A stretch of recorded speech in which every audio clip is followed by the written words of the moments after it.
Allô tout le monde. Alors oui, Denis Trudel de retour. Deuxième émission de Dimanche on lit, émission littéraire que je suis très content d'animer. Alors écoutez, on a un programme assez chargé aujourd'hui. J'ai deux livres en fait dont je vais vous parler. On est pas mal dans l'historique cette semaine. On va vous parler en deuxième partie d'émission d'un truc qui s'appelle La Patente, un livre de Hugues Théoret. La Patente, l'ordre de Jacques Cartier, le dernier bastion du Canada français. Un truc assez intéressant sur une organisation qui est discrète, en fait, dont maintenant on sait de quoi il s'agit, mais à l'époque, c'était une organisation anonyme, donc les gens qui en faisaient partie ne pouvaient pas le dire, qui en faisaient partie. C'était un truc qui était voué à la défense de la religion et de la patrie. Un truc qui existait à partir du milieu des années 20 jusqu'au milieu des années 60. Un truc vraiment intéressant. Il y a Duplessis qui fait partie de ça. Bernard Landry a même été membre de ça. Jacques Parizeau. Enfin bref, c'est un truc hyper intéressant. On va parler avec l'auteur en deuxième moitié. Mais en première partie d'émission, on va parler d'un autre truc hyper intéressant que j'ai dévoré dans les derniers jours, qui s'appelle L'ambassadeur de Galilée. Un truc hyper fouillé, comment je dirais, j'expliquerais ça? On parle d'un entrelac de relations à l'époque du procès de Galilée. Bon, on va le mettre en scène. Le procès de Galilée, c'est quand même... Avant Galilée puis avant Copernic, on pensait que tout l'univers tournait autour de nous, tournait autour de la Terre. Puis là, arrive ce gars-là, arrive Copernic, arrive Galilée, qui commence à prouver que, ben non, on est juste un petit morceau dans tout l'ensemble de l'univers. Et évidemment, ça ne faisait pas l'affaire de l'Église. Mais le livre de l'ambassadeur de Galilée, avec mon invité ici, Yves Gingras, que je vais vous parler après la pause, ça en parle d'un point de vue très particulier dont je vais vous parler avec notre invité. Donc, on revient après la pause avec notre invité, M. Yves Gingras, que je vais vous présenter à mon retour. Merci. Alors oui, donc, comme je vous en ai parlé, on va parler en première partie de l'émission d'un livre dont je vous présente ici qui s'appelle L'ambassadeur de Galilée, un livre absolument passionnant, avec mon invité que je vous présente, qui s'appelle Yves Gingras, que vous connaissez sans doute, qui a fait des chroniques à Radio-Canada depuis une trentaine d'années déjà, professeur à l'UQAM, professeur d'histoire et de sociologie des sciences, qui a reçu des nombreux prix, qui a cofondé l'Observatoire des sciences et technologies. Donc, je pense pas que j'ai besoin de le présenter plus longtemps. Monsieur Gingras, merci infiniment d'avoir accepté mon invitation. Écoutez, c'est peu de dire que j'ai trouvé ça passionnant. Donc, juste pour dire, juste pour mettre en contexte, là, j'en ai parlé un peu tantôt, mais là, on est au début du 17e siècle, à Florence, à Rome. C'est le procès de Galilée, mais on commence avant. C'est toute cette période-là, en fait, en Italie puis en Europe, mais d'un point de vue très particulier. Donc, c'est ça qui est vraiment très spécial. En fait, vous vous mettez dans la peau d'un narrateur qui est l'ambassadeur du duc de Toscane à Rome, M. Niccolini, qui, lui, passe son temps à écrire au pape, au grand-duc. À son grand-duc, qui va changer d'ailleurs au cours de cette période-là. C'est ça aussi qui est un peu intéressant parce qu'on est dans une période où les gens meurent, les gens partent, les papes meurent, il y a d'autres papes. Bon, tout ça est très intéressant. Et là, tu as Galilée au milieu de ça. Bon, tout le monde connaît Galilée aujourd'hui, mais bon, les gens ne connaissent pas toujours qu'est-ce qu'il a fait exactement, toutes les inventions, l'importance de Galilée. Mais évidemment, Galilée, il a surtout dit une chose intéressante, que tout l'univers ne tournait pas autour de la Terre. En fait, il a été, pas le premier à le dire, mais il a été un à ceux qui pouvaient le confirmer, en fait. Et donc, ça ne faisait pas l'affaire de l'Église. Alors, on se retrouve au centre de ça. Monsieur Gingras, allez-y, pourquoi présentez-nous votre narrateur, en fait, qui parle dans le livre, en fait.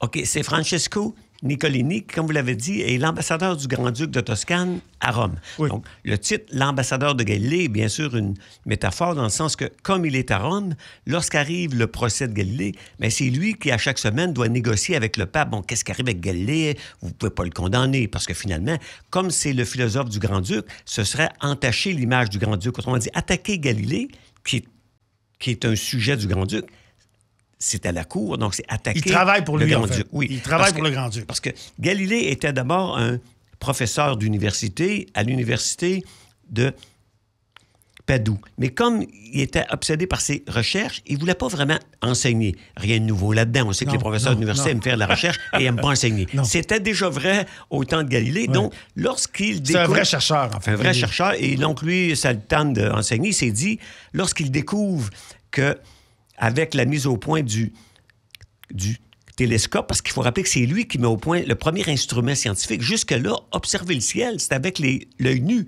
Lorsque Tycho Brahe, lorsque Kepler regarde le ciel, lorsque Ptolémée regarde le ciel, c'est à l'œil nu. Oui. Donc, c'est Galilée qui invente le télescope et qui regarde la Lune non plus à l'œil nu, mais en la grossissant une trentaine de fois. Et il voit bien que la Lune n'est pas une sphère de cristal, mais une roche comme une autre. Et il découvre surtout qu'autour de Jupiter, qu'on voit à l'œil nu, nous, comme une étoile brillante, est en fait une planète autour de laquelle il y a 4 satellites comme la Lune.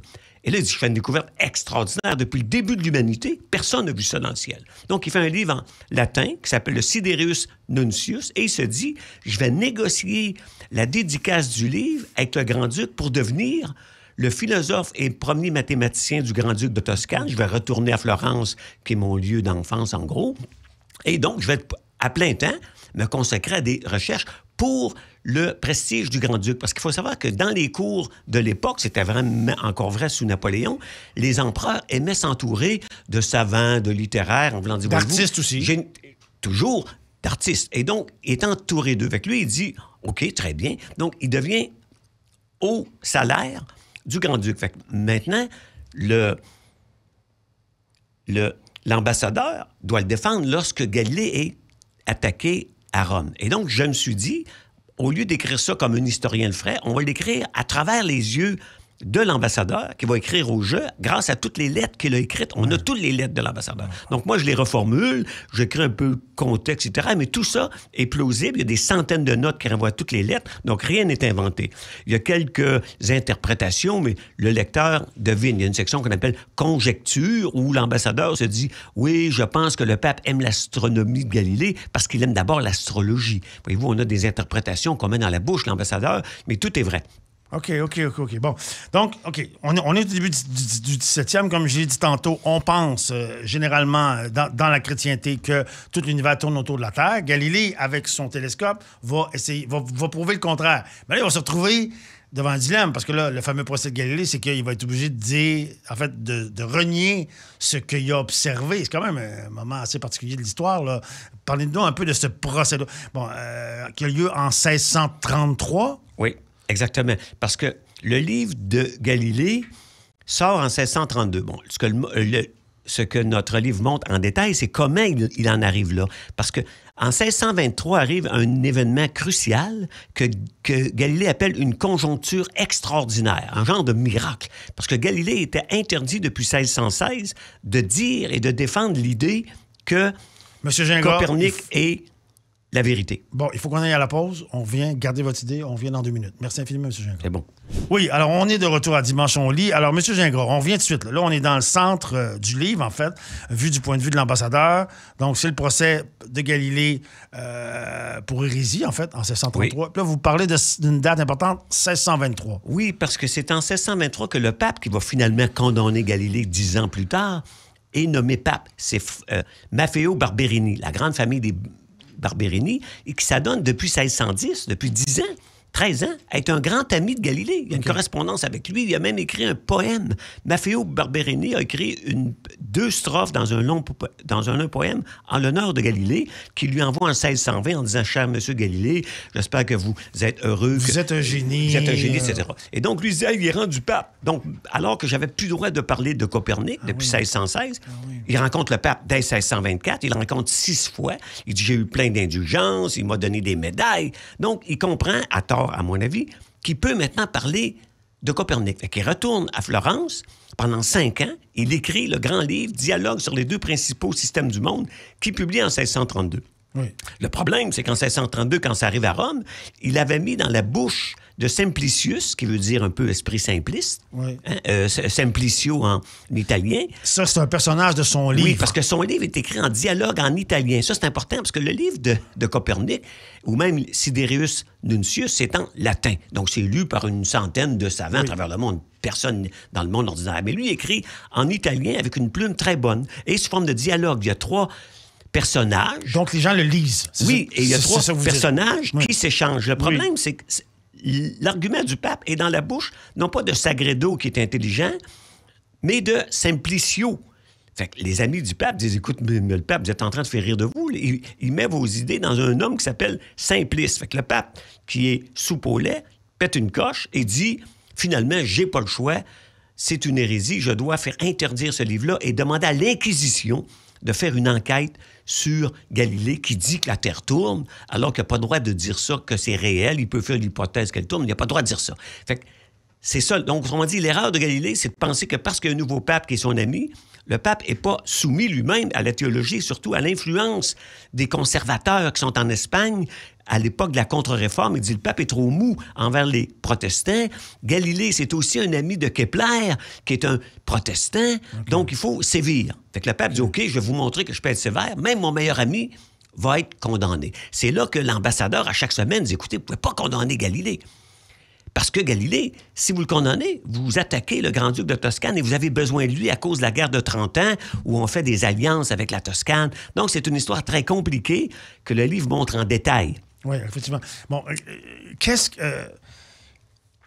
qui, à cette époque-là, autre que Galilée, dit ces théories-là, répand ces théories-là? Est-ce que c'est des trucs, au-delà de la politique dont vous parlez beaucoup dans le livre, est-ce que le monde est prêt à recevoir cette idée-là ou c'est vraiment l'Église représente un rempart conservateur ou ben non, où est-ce qu'on en est, en fait, par rapport à ça? Les savants de l'époque sont incertains. Le modèle dominant, c'est ce qu'on appelle le modèle de Riccioli, qui est un jésuite. Parce qu'une fois que Galilée a démontré qu'il y a des phases de Vénus, je ne peux pas vous démontrer, mais sur le plan scientifique, s'il y a des phases de Vénus, c'est la preuve physique que Vénus tourne autour du Soleil et non pas autour de la Terre. Fait qu'il dit, écoutez, si Vénus tourne autour du Soleil, pourquoi que la Terre ne tournera pas autour du Soleil? Fait que les jésuites qui veulent garder la Terre immobile disent, non, le Soleil tourne bien autour de la Terre, mais les autres planètes tournent autour du Soleil. Voyez-vous, c'est un artefact, mais qui est géométriquement exact. Mathématiquement, c'est la même chose, autrement dit. Donc, Galilée, le problème, c'est qu'il ne peut pas prouver que la Terre tourne. Il ne peut pas prouver que la Terre tourne autour du Soleil. C'est uniquement un siècle plus tard, en 1727, qu'un Britannique qui s'appelle James Bradley va démontrer, sur le plan astronomique, grâce à des observations compliquées dans lesquelles je ne peux pas entrer, va démontrer physiquement que la Terre tourne autour du Soleil. Okay. Mais Galilée, lui, c'est plausible ce qu'il dit, mais il n'y a pas de preuve. Avec le pape et les jésuites disent, mais tu n'as pas de preuve que la Terre tourne. Donc, fais l'hypothèse qu'elle tourne, mais tu n'as pas le droit de dire que c'est réel, parce que c'est limiter la puissance de Dieu. Donc, c'est lié aussi à la théologie qui dit que, qui es-tu, toi, Galilée, pour dire que tu sais mieux que tout le monde que la Terre tourne? Ce qui veut dire que Dieu n'aura pas eu d'autre choix. Voyez-vous, il y a des problèmes de théologie compliqués dans ça. Mais en gros, les savants gardent silence, bien que souvent, ils prennent pour le système de Copernic, mais ils ne peuvent pas le dire publiquement. Okay. Même Descartes va refuser de publier son livre sur le monde en 1633, une fois qu'il va avoir appris que Galilée est condamné. Okay. Est-ce qu'on peut dire que Galilée a été lâche de renier ses convictions? Oui, en un sens, mais il a sauvé sa peau. Il avait 72 ans, il était fatigué. Il dit, oui, OK, je m'excuse, j'ai jamais, au fond, défendu vraiment le système de Copernic, ce qui est bien sûr un mensonge, mais en abjurant, il a sauvé sa peau, qui lui a permis d'écrire son deuxième livre en 1638, qui est un livre révolutionnaire, qui s'appelle « Deux nouvelles sciences », qui est la science du mouvement et la résistance des matériaux. Bon, OK. On s'en va à la pause. Très intéressant. M. Gingras, merci. On vient dans 2 minutes avec Dimanche on lit. Merci. Extrêmement intéressant. On ne peut pas s'empêcher, dans le livre L'ambassadeur de Galilée, M. Gingras, de faire un parallèle avec la recherche aujourd'hui. Parce qu'effectivement, Galilée, vous l'avez expliqué, travaille pour le duc de Toscane, donc ça lui permet de faire de la recherche pure, si on peut. Oui. Il y a de l'argent, il peut vivre avec ça pour faire ses recherches. Aujourd'hui, mais en même temps, ses recherches sont financées par un duc. Aujourd'hui, ça serait un président ou ça serait un premier ministre. Mais il y a l'influence du pape, il y a différentes influences. Vous-même, vous en avez parlé dans des entrevues, je pense, du parallèle à faire avec aujourd'hui par rapport à la recherche. Est-ce que la recherche pure existe encore aujourd'hui? La recherche pure existe. Le problème de la recherche pure, c'est qu'elle est toujours soumise à des impératifs économiques et idéologique. Au 17e siècle, c'est le mécénat, et qui est encore aujourd'hui. Vous savez, aujourd'hui, les universités qui disent qu'il y a des coupures nous reviennent en disant les mécènes vont nous donner de l'argent. commande. Le mécène, c'est bien gentil, mais il ne faut pas oublier que le mécène va donner de l'argent sur les bebelles que lui trouve sympathiques. Oui. OK? Je vous rappellerai qu'il y a une vingtaine d'années, il y avait la famille Chagnon, hein, qui donnait justement du mécénat, mais au fond, pour de la pseudo-science dans le domaine de la santé. Fait que si vous tombez sur un mécène qui aime les exoplanètes et vous êtes astrophysicien, tant mieux, il aime les exoplanètes. Oui. Si au bout de 2 ans, il change d'avis et il n'aime plus les exoplanètes, vous n'aurez plus d'argent. Non. Donc, la science, aujourd'hui, elle est tellement compliquée et tellement instrumentée. À l'époque de Galilée, il y avait juste un instrument, le télescope. Le reste, c'était à la main. Après, on a le microscope. Mais aujourd'hui, on a des appareils qui coûtent des milliards de dollars. Donc, seul l'État. Fait que le mécène peut donner des petites subventions pour mettre son nom sur la place publique au nom de la science. Oui. Mais aujourd'hui, c'est l'État. Et ce que rappelle ce qui se passe actuellement avec Trump, c'est que autant le grand-duc de Toscane aurait pu changer d'avis et congédier Galilée, bien aujourd'hui, c'est l'État qui décide de couper les subventions ou non. Rappelez-vous, sous le gouvernement Harper au Canada, là, en 1995, il avait fait disparaître le poste de scientifique en chef du Canada. Et il avait dit aux scientifiques de tous les ministères de ne pas intervenir sur la science. Donc, il les avait bâillonnés. Et c'était pas Trump, mais c'était des conservateurs. Donc, il faut être vigilant et défendre la science auprès des gens pour leur dire, l'État, c'est derrière vous, la population. C'est plus le grand-duc, hein, sur lequel on est des sujets. On est dans une démocratie. Donc, il faut faire pression et quitte à se servir des tribunaux, comme c'est le cas aux États-Unis. Ouais. Parce qu'on oublie que Trump perd en cours parce qu'on ne peut pas changer les règles comme ça. Il y a des lois et elles doivent être suivies. Mais oui, la science dépend aujourd'hui de l'État qui est le mécène absolu. Oui, c'est ça. Dans le fond, ce que vous dites, votre livre, c'est un peu pour dire que s'il n'y a pas l'État, si on ne peut pas laisser les scientifiques faire leur travail comme il faut, on n'y arrivera pas. On peut pas orienter la recherche, même si on sait que ça s'est fait. On peut l'orienter un peu dans des domaines de sciences appliquées, ce qui est légitime. Qu'il y ait de la science appliquée, c'est tout à fait normal, mais il y a aussi la science fondamentale. Or, au 19e siècle, c'était des amateurs. On faisait ça dans sa cave. Quand on pense à la chimie, on dit Lavoisier, c'est un chimiste. Lavoisier, c'est pas un chimiste. Lavoisier, c'est un collectionneur de taxes qui est très riche et il s'intéresse à la chimie. Donc, dans sa cave, il se monte un beau laboratoire parce qu'il est riche. C'est pour ça qu'en 1793... à la Révolution française, on coupe la tête de Lavoisier. Non pas parce qu'il est chimiste, parce que c'est un collectionneur de taxes qui s'appelle un fermier général. Donc, au 19e siècle, les mécènes, c'était des gens riches qui avaient du temps pour eux et qui se payaient des labos dans leur sous-sol. Okay. Aujourd'hui, c'est impossible. Il faut des radioastronomes, il faut des appareils, des microscopes électroniques. Tout ça coûte des millions de dollars et seul l'État peut faire ça, pas les mécènes qui peuvent juste amener des petits... des peanuts de plus en quelques bourses aux étudiants. Donc oui, la science d'aujourd'hui est tellement complexe et globale qu'en dehors des États, on le voit aux États-Unis, la science va décliner, il va y avoir moins de scientifiques, moins d'argent, moins d'étudiants. On peut le déplorer, mais ça nous rappelle une chose, c'est qu'il faut s'assurer que les élus comprennent que la science est importante pour l'avenir. Vous êtes optimiste ou pessimiste par rapport à ça? Moi, je suis réaliste. J'observe ce qui se passe avec Trump. C'est à commencer il y a 8 ans. C'est en cours. Harvard a gagné sur plusieurs points alors qu'il a poursuivi Harvard. Dans 4 ans, même peut-être dans 2 ans, Trump va probablement perdre sa domination du Congrès. Donc, il faut être vigilant et cesser d'utiliser à tort et à travers le mot « je crains ». Il faut pas craindre, il faut analyser la réalité, être vigilant et l'expliquer aux gens. Allez, merci infiniment, M. Gingras. Je rappelle à tout le monde l'excellent livre de l'ambassadeur de Galilée, de M. Yves Gingras, coécrit d'ailleurs avec M. William R. Shea, qui est un collaborateur à vous, qui est un spécialiste de Galilée. Qui est un grand expert de Galilée, dont le travail a été surtout de traduire les lettres. Et moi, j'ai construit le scénario et le récit que lui a révisé ensuite. Donc, c'est vraiment un travail en commun. OK. Je rappelle à tout le monde, merci infiniment, M. Gingras. Merci infiniment pour cette entrevue vraiment très intéressante. Je rappelle qu'on est en collaboration pour l'émission avec la librairie À lire. Le livre, l'ambassadeur de Galilée, est disponible. La librairie, c'est juste à côté ici, sur Saint-Charles. Alors, on revient dans 2 minutes. Merci infiniment, M. Gingras, avec Hugues Théoret pour son livre La Patente. Merci beaucoup. FM 103.3